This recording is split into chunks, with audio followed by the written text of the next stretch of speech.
In this video, we introduce apocalyptic literature. We have two different objectives for it. The first one is particularly going to be on my presentation to you of what apocalyptic literature is. And then the second objective is you sort of taking the information that you learn in this video and then being able to transfer it over to Revelation. So our first objective is to be able to, in about 3 sentences, define what apocalyptic literature is, paying particular attention to the differences between the ancient connotation of the term and the modern connotation of the term.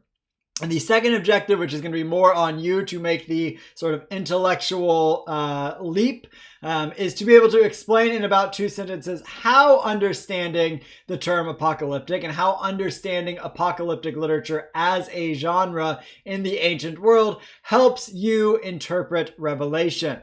So as to our course thesis, we are dealing with a particular genre of the New Testament, a genre in which there is only one text, namely the Apocalypse of John, or what we commonly refer to as Revelation, without an S on there, Revelation in the singular.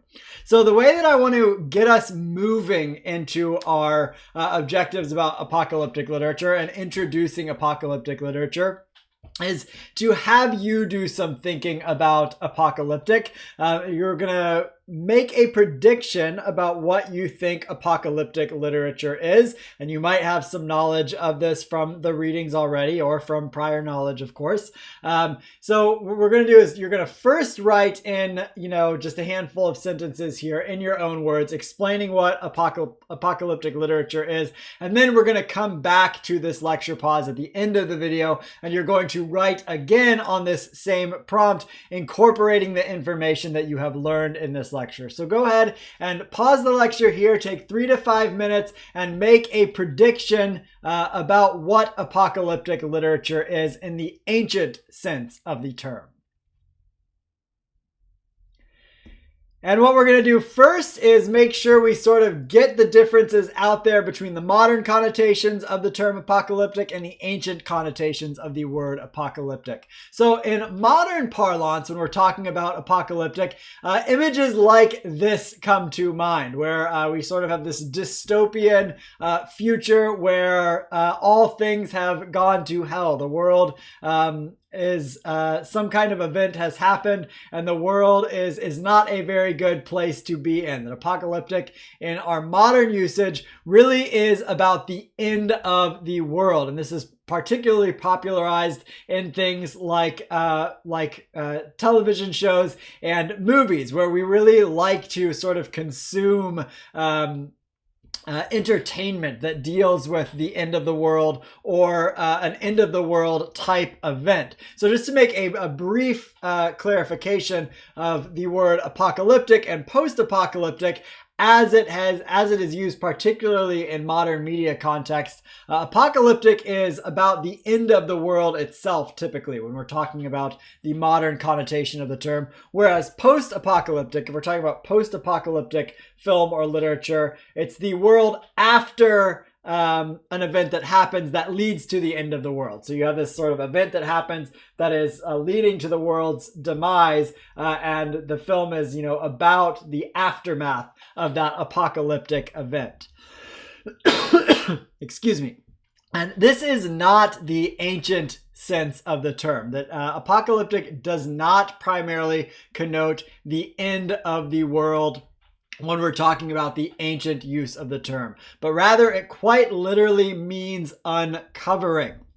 So it's this idea of lifting up the veil of history, or lifting up the curtain of history to reveal what's going on sort of behind the scenes of what might be sort of the facade of reality. And so then we get this sense from that lifting of the curtain of someone seeing what's going on behind the curtain, what's going on behind the scenes. I often compare it to sort of if I were to show you the course Moodle page as it is, how I see it in the editing stage, sort of lifting the lifting up the curtain of the course Moodle page so that you can see what things look like behind it. And they look different than they do sort of on the face of it when you log on to that page as a student. This is what's going on with ancient apocalyptic literature, is that a person, usually called a seer, is given special insight, or is given special vision into the lifting of the veil, so they see what's going on behind the curtain, and then they sort of communicate that vision to other people in a variety of different forms, and especially for the writer of Revelation in the written format. So to give us here a sort of highfalutin scholarly definition of what apocalyptic literature is, this is from John J. Collins, who is probably the leading expert on apocalyptic literature with respect to the ancient world, and particularly with respect to biblical literature. This is sort of the, one might say, this sort of stock or standard definition that biblical scholars go to when they talk about what apocalyptic literature is, or what an apocalypse is. So I'm going to read this and just make a handful of comments about some of the particular words in here. And then on the next slide, we're going to pull these out a little bit more into bullet point format, so we have sort of some characteristics of what an apocalypse or apocalyptic literature is. So Collins says that an apocalypse is a genre. So notice it's a particular kind of text, a genre we've talked about before. Genres have both fixed and flexible rules. There's things that make them identifiable as a genre, but authors are not sort of beholden to following all of those rules exactly. And we're going to, at the end of this video, take a look at Revelation in comparison to some other apocalypses and see how this works out with Revelation. So it's a genre of revelatory literature. So that adjective revelatory there, meaning something is revealed, something is shown with a narrative framework. So we normally have it sort of in a narrative sequence of events in which a revelation is mediated by an otherworldly being to a human recipient. So we're often going to have some kind of otherworldly being mediating between God and the human. Normally this is sort of an angelic type of figure. Disclosing a transcendent reality, which is both temporal insofar as it envisages eschatological salvation. So there's some time element related to the vision, and it is spatial, as it involves another supernatural world. So there's something that has to do with time in these in apocalypses, but there's also something that has to do with space, whether it is sort of the space behind the curtain, or whether it's the space, and that would be sort of a horizontal sense, or whether it's the space of heaven. So as we'll see, that one of the characteristics of many apocalypses is sort of a tour of heaven, where the privileged individual is taken up spatially into the heavenly realm and is given a vision of heaven. So to take Collins's sort of, as I said, highfalutin scholarly definition of apocalypse as a literary genre, here we're going to sort of break it down into bullet points that are characteristics of apocalypses. So these are the things that are sort of going to identify an apocalypse as an apocalypse, that makes it a part of that genre that's identifiable. And the first thing to note is that this is going to be a relatively familiar literary category in the ancient world. So just as if I were to sit down and my kids were watching a science fiction film and they were in the middle of it, if I were to sit down, I would sort of be able to recognize right away by the things that are going on in the film what kind of film it is, that it's a science fiction film. The same is true for ancient apocalypses, that this wouldn't be a sort of wholly weird and unfamiliar genre to John's audience, but this sort of the rules of the apocalyptic genre would be known to John's readers. So here I say it's akin to science fiction. And so to get to those elements of the apocalyptic genre, as we said, there is a seer who is given privileged information in the form of a vision, a revelation, or sometimes an otherworldly journey. We talked about the vertical taking to heaven, so that there's a sense in which there's oftentimes tours of heaven in these visions. And so because these are otherworldly visions, that they're temporally and spatially, there's temporal and spatial elements to them, they're often sort of obscure and difficult to understand, and they use really rich imagery in a sort of intentional way, that they're sort of meant to be obscure and difficult to understand because they have these sort of metaphorical meanings to them, or the elements of the apocalypse oftentimes have these sort of metaphorical meanings to them. As I said, there's something otherworldly to the vision or the revelation. So it's otherworldly in the sense of what is going on behind the sense of the world that we see is given, or it's otherworldly in the vertical sense. There's usually a mediator that is giving the vision or that is interpreting the vision. So oftentimes in apocalyptic literature, we'll see those obscure or difficult to understand elements being explained by the one mediating the vision to the seer. Usually in the case of apocalyptic literature, the present circumstances are not so great. That's the case sort of in the apocalypse itself, but also to the audience to whom the apocalypse is written. That apocalypses are often written in the ancient world to groups that are experiencing some kind of suffering or persecution. And the unveiling of the sense of the word apocalyptic really uncovers the fact that things are not so great, but alludes to the fact that this is the way that things are. But as an apocalypse looks to the future, it often is meant to instill hope in the audience. That hope is given in the temporal sense of what is going to happen next, or what is to come, is meant to provide hope in the midst of difficult circumstances. And oftentimes that hope comes in the form of judgment upon those who are inflicting oppression on a group. So the sense of final judgment in apocalypse is meant to be a beacon of hope for suffering peoples or for suffering communities. So what I want to do here is take some of these bullet point characteristics of ancient apocalypses and put them onto some texts themselves. Two of these texts you're probably going to be familiar with. Two of them you may not be familiar with. And the purpose of this is not only to see how these characteristics play out in ancient apocalypses, but also to give us some points of comparison for Revelation. That oftentimes when we can set a text alongside other texts that are both similar to and different from it, the unique things about the particular New Testament text that we are dealing with sort of stand out all the more. So I hope that as you pause and read these different texts, which I'm going to ask you to do, when we get to Revelation, which is going to be the fourth one, that it makes Revelation in a way a little bit less weird. That you sort of can recognize how Revelation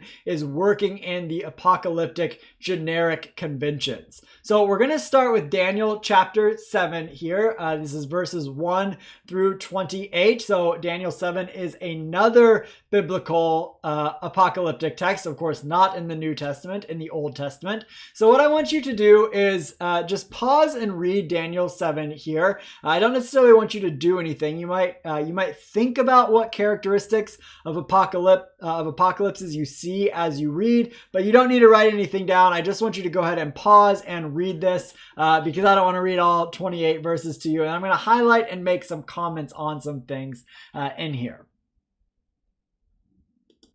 So a few comments here on Daniel chapter 7 as they relate to the characteristics of the apocalyptic genre. The first is this very first phrase here: in the first year of King Belshazzar of Babylon. Note how this apocalyptic text is set in a narrative framework. It's sort of set historically to give it that narrative-like quality, that story-like quality to it. And the other thing to note about this particular phrase is and this particular setting is the fact that the book of Daniel is not thought to actually be written in the Babylonian period, but is rather thought to be written in the Persian or Hellenistic period, that it's written later on, and the sort of events are cast back into the past, so that there is a sense in which Daniel is a figure from Israel's past who is sort of speaking into the present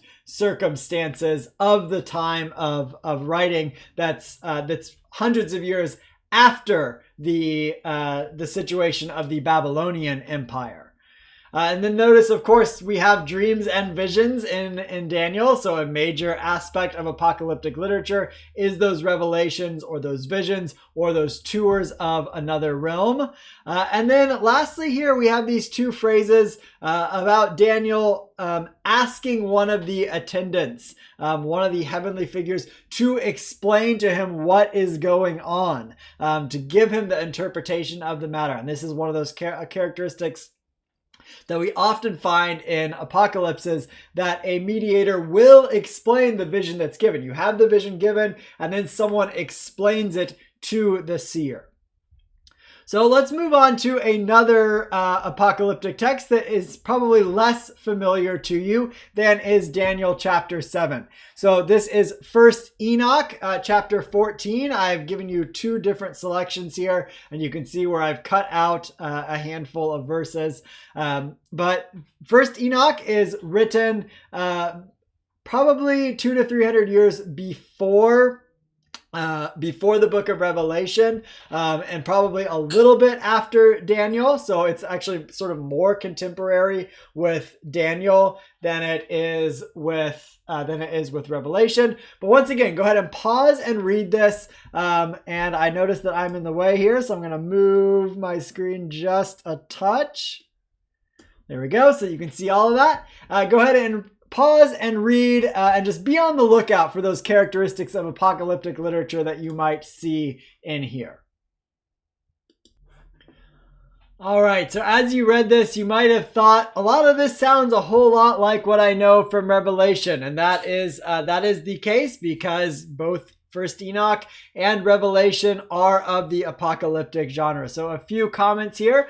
Notice when the vision happens in 1st Enoch, it's given to the seer, namely Enoch, who, like Daniel, is a figure from the ancient past. That Enoch is one of the pre-flood figures in the Old Testament. And so during his sleep, he's given these visions, and it's a vision from the Great One, namely from the Lord, from Yahweh, to humans. That Enoch is sort of given this special privilege to communicate a message from the Lord to human beings.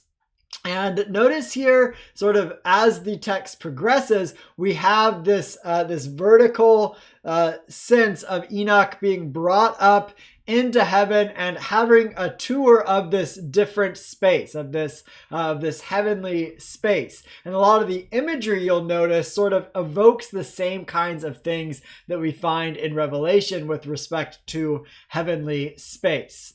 And then in Enoch's vision, he sees the Lord sitting upon a throne. So you'll notice, of course, there are similarities again here to Revelation, to a figure sitting upon a throne. And we'll notice that Revelation is going to do some sort of different, more Christian kinds of things than with this kind of sitting on the throne than will a Jewish text like 1st Enoch. And then lastly here, the Lord calls to Enoch and speaks to him, saying, "Come here, Enoch." And then the Lord is going to give Enoch that message, which he is going to pass on to humans, as we highlighted earlier in the top of the passage. So one more before we go to Revelation, another Enochic text, this one from 2nd Enoch. This is from chapters 1 through 4. The chapters of 2nd Enoch are shorter than 1st Enoch or Daniel. So we have 3 plus a little bit of into 4 chapters of 2nd Enoch here. Once again, go ahead and pause the video and read this apocalyptic account, paying attention to what features of apocalyptic literature or apocalypses are present in here. All right, so we notice once again the sort of narrative setting. Enoch is asleep on his couch when two very big men, two angelic figures, mediating figures, come to him and tell Enoch that he is going to go up to the heavens to have a tour of the heavens. So Enoch, as the text progresses, Enoch is going to sort of go to the different spatial levels of heaven. And so the Apocalypse of 2nd Enoch is more about sort of the tour of the heavenly realm than it is sort of having this sort of temporal sense about what is to come, and sort of offering hope as much as it is sort of this vertical sense of this is what heaven is like, and here are the visions of the different layers of heaven.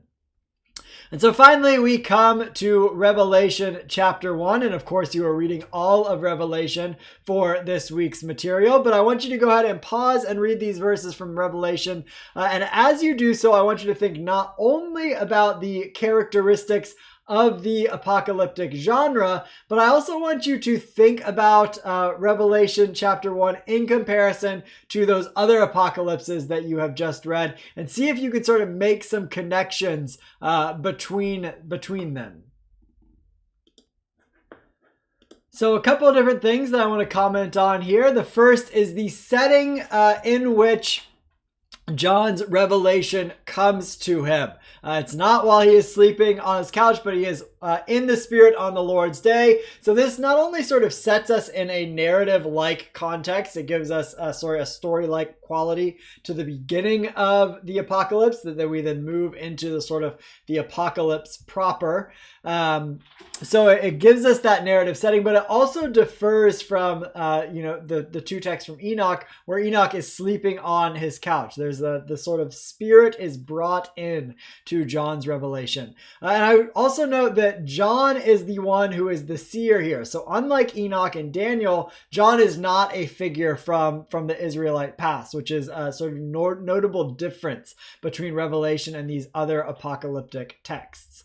The next thing to note here is the bit about the 7 golden lampstands. And in the midst of the lampstands, I saw one like the Son of Man. So John is, of course, having a vision here. So we have that visionary aspect to the apocalypse. But notably, John's vision is of one like the Son of Man. Whereas we saw, and particularly in the first Enoch text, the vision was of God's self. Here we have the vision of one like a Son of Man, that is one like a human, which is sort of an interesting modulation in Revelation.